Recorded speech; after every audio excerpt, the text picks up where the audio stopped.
Ever looked at all your leftover test glazes and thought, what if?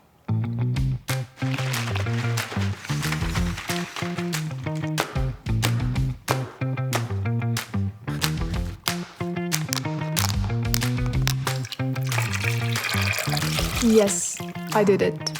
17 glazes, 1 chaos blend. No idea what's going to happen. But that's not all. I have a few new projects coming up and I need some fresh glaze tests, specific colors. So today, we're doing both. Chaos glaze experiment, so I can also save space and reuse all those cups.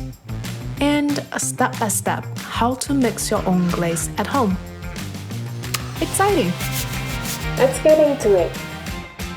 But first, why mix your own glaze? You can certainly just buy pre-made glazes. And honestly, they're probably really good. They're like takeout. Reliable, consistent, easy. But mixing your own glaze? That's like building your own pantry. Once you've got the ingredients, you can make almost anything. It's also a lot cheaper if you're making a lot of pots. But if you're just dabbling, maybe don't buy a 50-pound bag of silica. I usually order mine online, and the shipping can get expensive. But I don't have a lot of options. If you have a local supplier, lucky you, go pick it up in person. Your wallet will thank you. And yes, it's a little tedious, but it's also wildly satisfying. Next, let's talk Glaze Gear. Here's what I use. A regular kitchen scale, a micro scale. I used to use the same one to weigh caviar in the kitchen, and now I'm weighing magic powder. Such is life. Mixing bowls or deli cups, a hydrometer, a rubber spatula. It is so good when passing through the sieve. And the sieve. This one is 80 mesh, should be good for most glazes. Next up, safety time. Some of these powders are straight up toxic, while others are just really fine and not great for your lungs. So always wear gloves and proper mask. I also need to stock up on my Testiles. I usually make them by throwing a large tube on the wheel, but I don't particularly enjoy that process.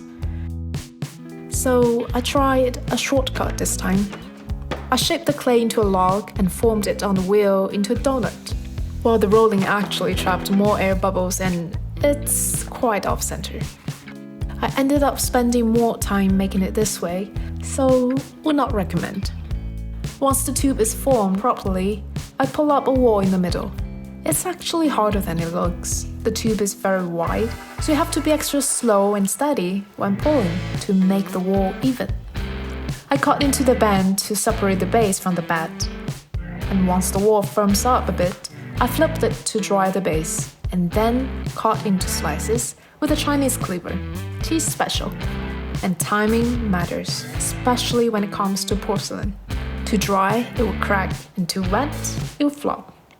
I smoothed the edges and carved numbers into each tile to keep track. Since I don't have any underglaze pencils here, we're doing it rustic. After the tiles are bisfired, we can finally mix the glazes.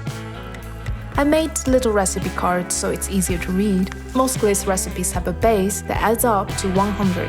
That base is usually made of glass former, like silica, and flux to help that silica melt, and stabilizer to slow things down. Then you've got your add-ons, colorants or pacifiers.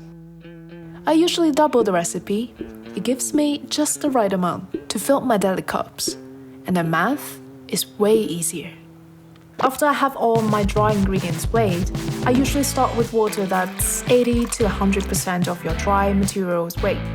Like baking, always put your dry into your wet, not the other way around. It helps with the lumps.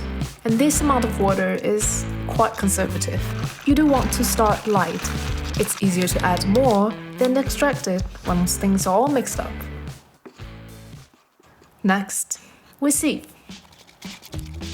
The concept of specific gravity is very important in glaze mixing. It measures how dense your glaze is compared to water. It tells you how much solid stuff is in there.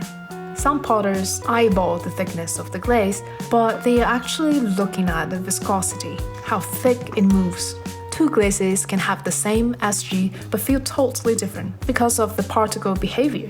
So for consistent results, always calculate or measure your SG. I will adjust the SG by adding small amount of water if needed.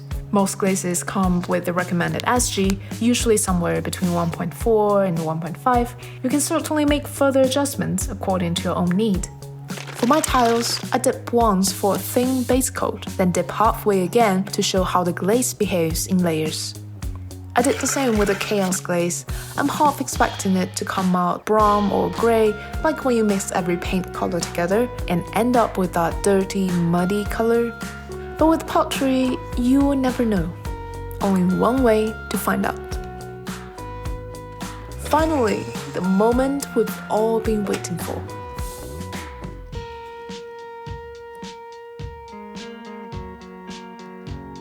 The Chaos glaze, shockingly, kinda stunning. It came out glossy, smooth, and this deep, unique green, almost like pine needles after rain or those beautiful water lily leaves in Chinese paintings. It didn't craze much on any of the three clays, and while it's a little runny, it's totally manageable. I would definitely use it on future pieces. As for the rest of the tests, I'm actually really pleased with how they came out. This round, my goal was to find a solid red, white, and a clear glaze that I can rely on for future projects. I got the white and the clear ones, but the red, not quite. To be fair, red is notoriously finicky in oxidation.